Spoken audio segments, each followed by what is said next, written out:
오늘의 주요 뉴스입니다. 폐업한 의료기관들이 보유하고 있던 마약류 의약품 174만 개가 공적 감시망을 벗어난 것으로 나타났습니다.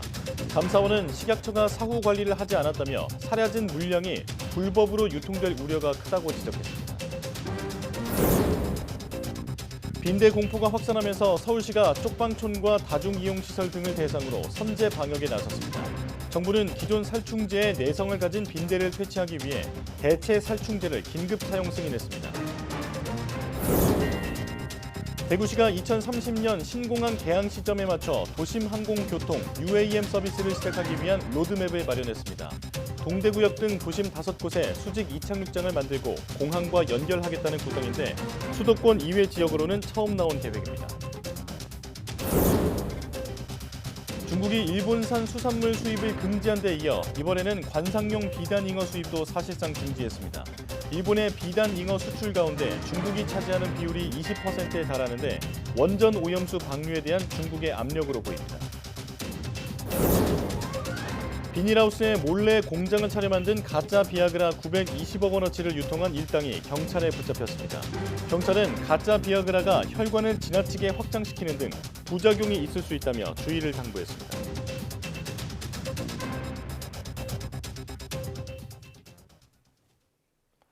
여러분 안녕하십니까? 11월 10일 사이언스 투데이 시작합니다. 문을 닫은 의료기관이 보유하고 있던 마약류 의약품 174만 개가 어디로 갔는지 알 수 없다는 감사원 감사 결과가 나왔습니다. 감사원은 식품의약품안전처의 관리가 허술했다며 감시망에서 사라진 마약류 의약품들이 불법적으로 유통될 우려가 크다고 지적했습니다. 김경수 기자의 보도입니다. 감사원은 지난 2019년부터 4년 동안 식약처의 공적 감시망을 벗어난 마약류 의약품이 174만여 개라고 밝혔습니다. 폐업 의료기관 920곳이 보유했던 물량인데 문을 닫으면서 재고 마약류 의약품을 어떻게 처분했는지 식약처에 보고하지 않은 겁니다. 이렇게 추적이 불가능해진 마약류 의약품에는 이른바 좀비 마약이라고 불리는 펜타닐과 레미펜타닐 4,200여 개, 프로포폴 7,000여 개, 졸피뎀 9만 4천여 개, 나비약으로 알려진 펜터민 8만 2천여 개 등이 포함됐습니다. 감사원은 그런데도 식약처가 지자체와 현장 조사를 적극적으로 하지 않아 관리에 허점을 드러냈다고 지적했습니다. 일부 폐업 의료기관이 임의로 폐기하거나 잃어버렸다고 주장한 미신고 마약류 의약품들이 불법 유통될 우려도 크다고 봤습니다. 한편 시중에 유통되는 식품과 화장품에 대한 식약처 관리가 부실하다는 감사 결과도 함께 나왔습니다. 중금속이나 농약에 오염된 일부 식품의 바코드 정보가 일선 매장에 송출되지 않은 탓에 판매가 차단되지 않은 식품이 지난 2020년 이후 3년 동안 1,000톤을 넘었습니다. 또 일부 화장품 원료가 인체에 유해할 수 있다는 연구 용역 결과를 받고도 식약처 직원이 별다른 조치를 하지 않아 해당 원료를 사용한 화장품 679억 원어치가 유통됐습니다. 감사원은 연구 용역비 29억 원이 낭비된 셈이라며 식약처의 담당 공무원의 징계를 요구했습니다. YTN 김경수입니다. 농촌 비닐하우스에 몰래 공장을 차려 가짜 비아그라를 만들어 팔던 일당이 경찰에 붙잡혔습니다. 가짜 비아그라는 성분 함량이 일정하지 않아 자칫 심각한 부작용을 일으킬 수 있어 주의가 필요합니다. 우종훈 기자의 보도입니다. 여느 농촌과 다를 것 없는 강원도 정선의 비닐하우스. 지게차로 가려진 안쪽을 들여다보니 약방을 방불케 할 만큼 생산기계가 여러 대 보관돼 있습니다. 타전기에서 쉴 새 없이 쏟아지는 알약, 가짜 비아그라입니다. 정품과 똑같은 식별번호와 제조사명이 새겨져 있지만 모두 가짜 비아그라입니다. 범행은 지난해 1월 코로나19로 무역이 중단됐을 때부터 시작됐습니다. 장뇌삼을 밀수하던 66살 총책 A씨는 가짜 약을 만들어 팔면 돈이 된다는 말을 듣고 직접 기술자들을 모았습니다. 원료는 중국에서 몰래 들여오고 농촌 비닐하우스와 일반 사무실에 공장을 차렸습니다. 제조를 맡은 주범들은 한 알에 166원을 들여 가짜 비아그라를 만들고 한 알에 233원씩 사들인 소매상들은 최대 1,000원을 받고 농민과 공사장 인부들에게 팔았습니다. 일당 24명이 이렇게 판매한 가짜 비아그라는 모두 613만 정, 정품 가격을 기준으로 920억 원어치에 이릅니다. 가짜 비아그라에는 혈관을 확장하는 주성분 실데나필이 정품보다 적게는 5배, 많게는 10배까지 들어있어 실명 등 심각한 부작용을 초래할 수 있습니다.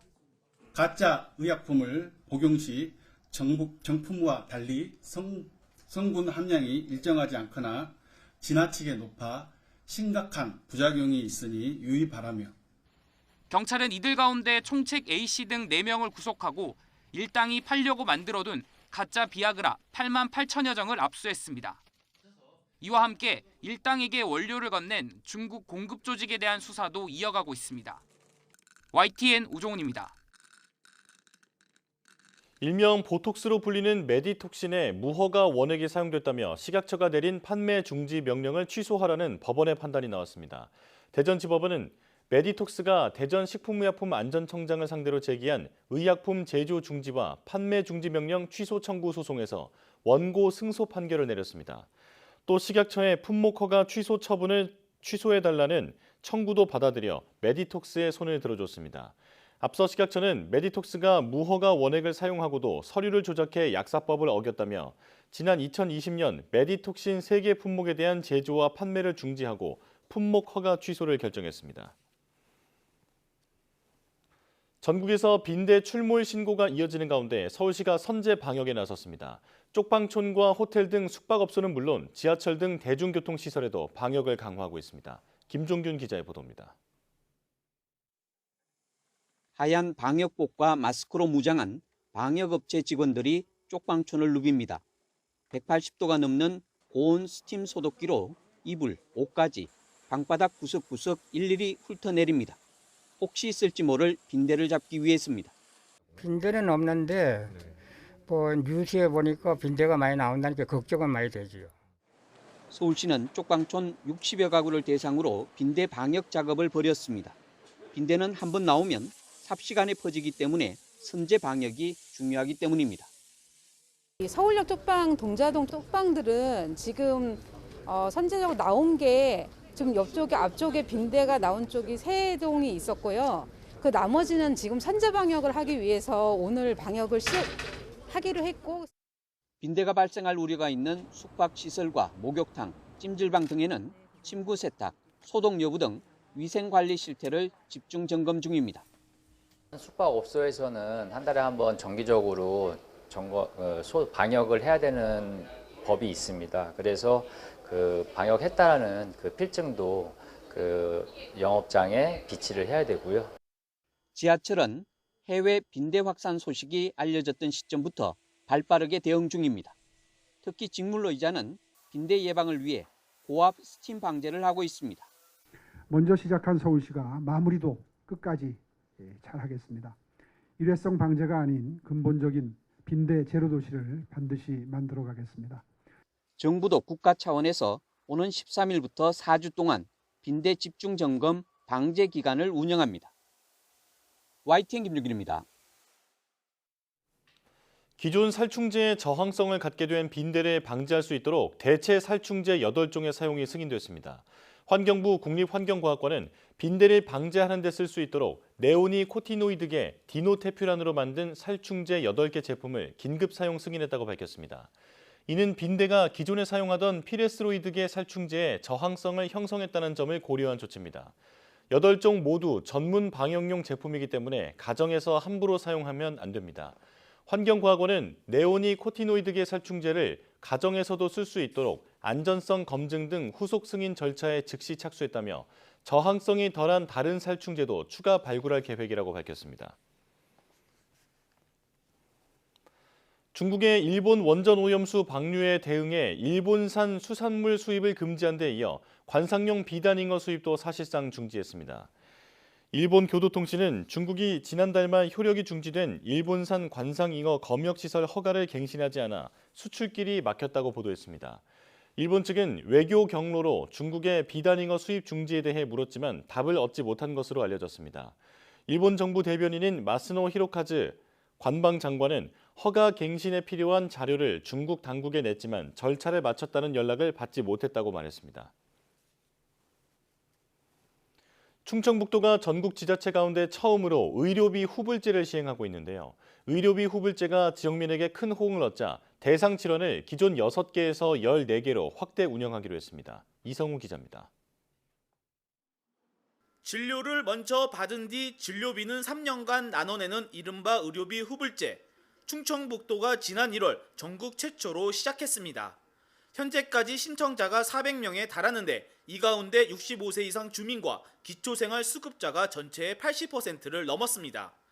그동안 의료비가 부담스러웠던 의료 취약계층이 의료비 후불제로 도움을 받고 있는 겁니다. 이처럼 의료비 후불제가 지역민에게 큰 호응을 얻자 충청북도는 대상 질환을 확대하기로 했습니다.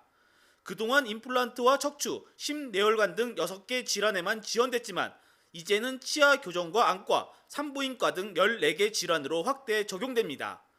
특히 이번에 추가한 치아 교정은 취약계층 본인과 자녀가 이용할 수 있는데 300만 원까지는 의료비 후불제를 이용하고 초과분에서 200만 원까지는 적십자사와 해당 치과병원이 지원하는 시스템을 갖췄습니다. 치료 가능 사망 질환을 기반으로 한 것으로 더 많은 도민이 질환 확대를 통해 적극적으로 치료받고 건강 회복이 경제, 문화, 교육 전반으로 이어지는 선순환을 의료비 후불제 수혜 대상은 충북 지역 주민 44만여 명. 충청북도는 내년부터 신용 불량자도 의료비 후불제를 이용할 수 있도록 대상자를 확대할 예정입니다. YTN 이성우입니다.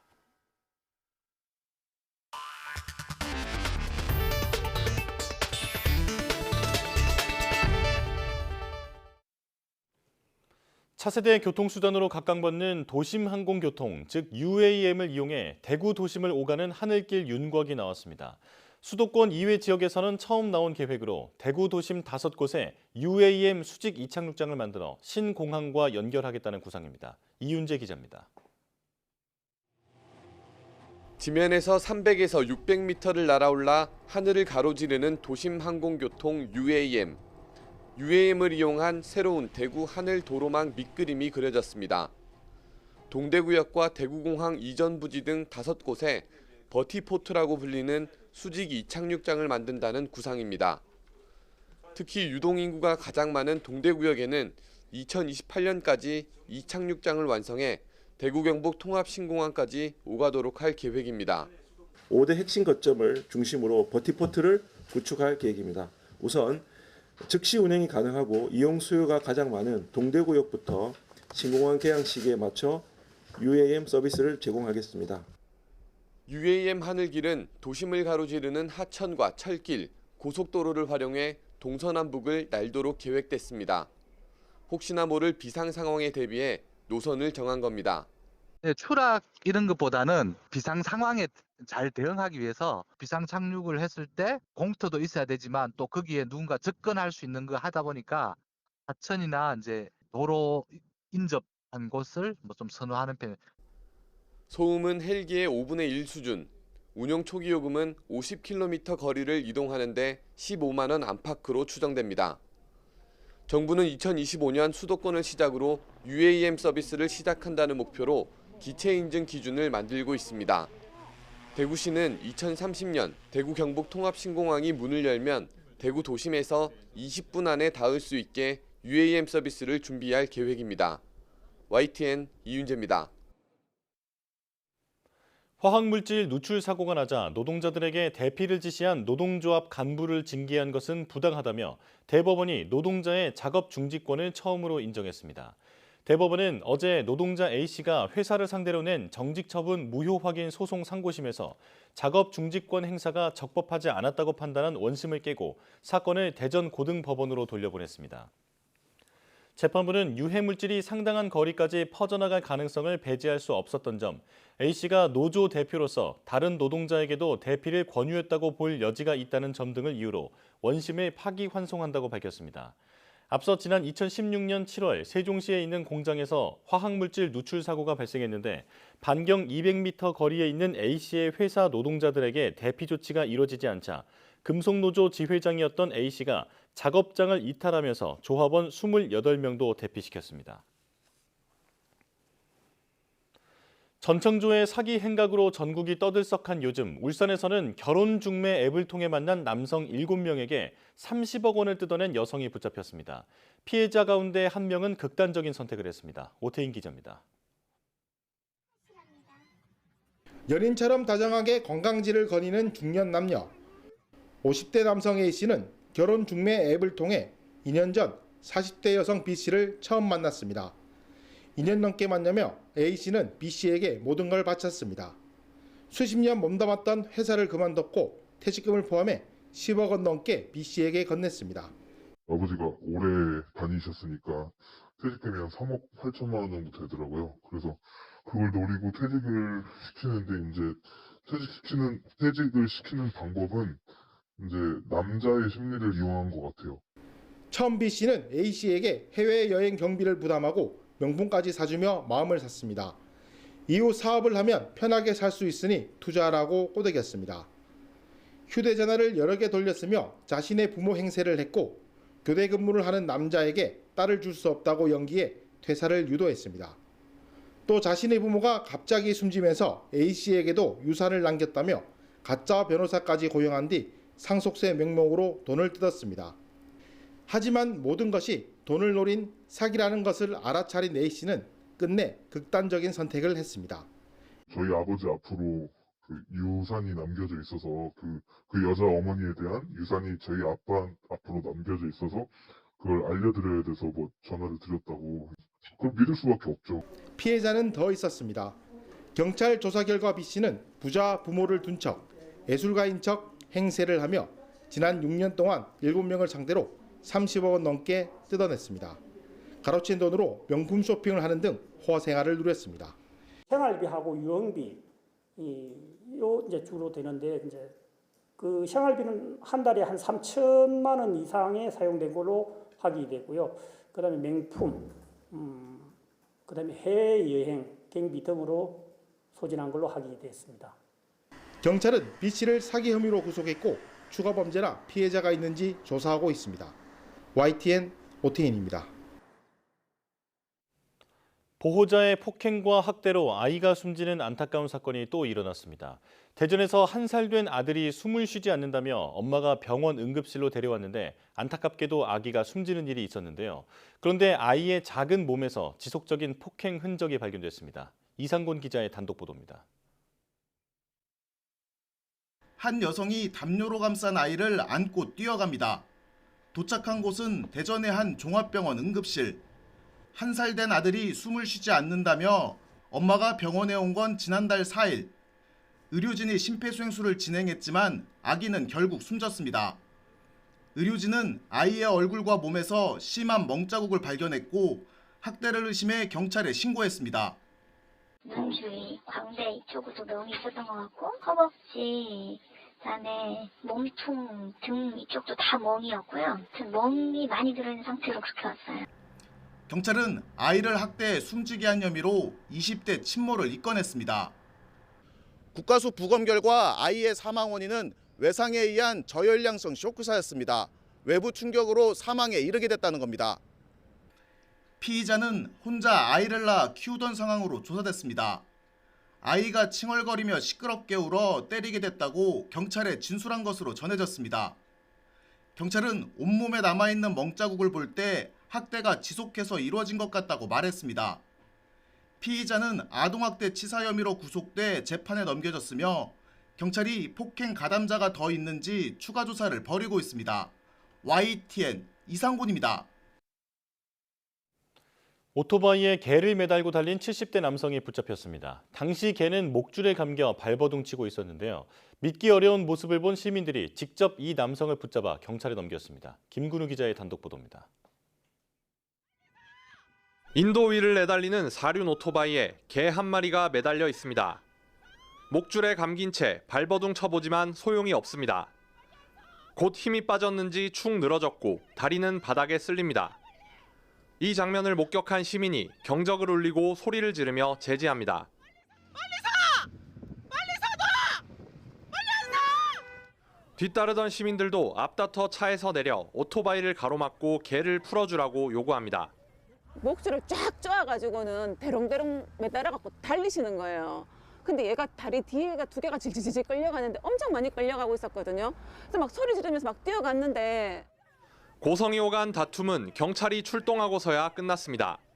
오토바이를 몰던 70대 A씨는 지인에게 받은 개를 데려가 키우려 했다고 경찰에 진술했습니다. 경찰은 A씨의 진술이 오락가락하는 데다 개가 크게 다친 만큼 분리 조치를 결정했습니다. 동물보호센터에 넘길 예정이었지만 안타까운 구조 현장을 직접 본 시민이 개를 임시보호하겠다며 나섰습니다. 저도 개도 키우고 있는데 오다 보니까 너무 불쌍한 마음이 있어서 집에 두 마리 있는데 같이 어울리게 잘 키워보려고. 너무 불쌍하고 또 이쁘고 또 사람 생명이니까. 경찰은 A씨를 동물보호법 위반 혐의로 조사할 방침입니다. YTN 김근우입니다. 국책연구기관인 한국개발연구원은 내년 우리 경제가 수출 중심의 회복세로 2.2% 성장할 것으로 예측했습니다. 물가 안정을 위해 당분간 긴축 기조를 유지하는 것이 필요하며 경제 구조 개혁을 못하면 성장률 하락 속도가 더 빨라질 것이라고 경고했습니다. 보도에 오인석 기자입니다. 한국개발연구원은 최근 우리 경제가 수출 회복세에 힘입어 경기 부진이 점차 완화되는 모습이라고 진단했습니다. 고금리 기조 속에도 글로벌 반도체 경기의 상승 전환으로 수출이 회복세를 보이는 국면이라고 평가했습니다. 실제 10월 수출은 13개월 만에 흑자로 전환하고 반도체 경기는 바닥 탈출 조짐을 보이고 있습니다. 내년에도 이런 흐름이 이어질 것으로 KDI는 전망했습니다. 2024년 우리 경제는 내수 증가세 둔화에도 불구하고 수출을 중심으로 완만한 회복세를 보이며 2.2% 성장할 것으로 전망하였습니다. 이는 국제통화기금 IMF와 한국은행 전망치와 같고 정부 전망치 2.4%보다는 낮은 수준입니다. 올해 성장률은 1.4%가 될 것으로 KDI는 전망했습니다. 내년도 수출은 3.5% 증가하는 반면 고금리 영향으로 민간 소비는 1.8% 증가에 그칠 것으로 내다봤습니다. 소비자 물가 상승률은 내수 중과세 둔화로 올해보다 낮은 2.6%가 될 것으로 예측했습니다. KDI는 물가 안정을 위해 당분간 긴축 기조를 유지하는 것이 필요하다고 권고했습니다. 당장의 소비 부양이나 이런 것들이 크게 필요한 상황은 아니라고 보고 또 그것이 또 반대로 물가를 좀 자극할 수도 있기 때문에 저희가 생각하기에 시급하다고 생각하지는 않습니다. 내년에도 재정수지 적자와 국가 채무 수준이 확대되는 만큼 전반적인 재정 지출에 대한 구조조정 방안을 만들 필요가 있다고 조언했습니다. KDI는 지금 모습이 그대로 간다면 5년 뒤에는 1%대 성장률이 자연스러운 시기가 올 것이라고 예측했습니다. 그러면서 노동시장 유연화와 교육제도 개편 등 경제 전반의 구조개혁이 제대로 이루어지지 않으면 하락 속도는 더 빨라질 것이라고 밝혔습니다. YTN 오인석입니다. 한강의 소설 작별하지 않는다가 프랑스 메디치 외국 문학상에 뽑혔습니다. 지난 1970년 제정된 메디치상은 공쿠르상과 르노도상, 페미나상과 함께 프랑스 4대 문학상으로 꼽힙니다. 한강의 소설 작별하지 않는다는 지난 6월 결과가 발표된 페미니 외국 문학상 최종 후보에도 올랐습니다.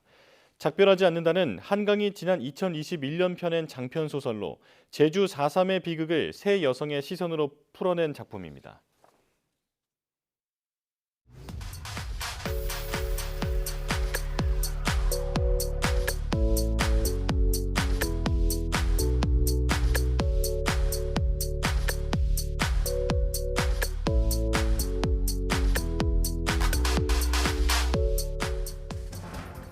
오규스트 로댕의 생각하는 사람은 워낙 유명한 작품이라서 익숙하게 느껴지겠지만 이 조각이 생각보다 거대하고 여러 버전이 존재한다는 사실, 또 다른 작품의 일부라는 사실은 잘 모르는 분들이 많을 것 같은데요.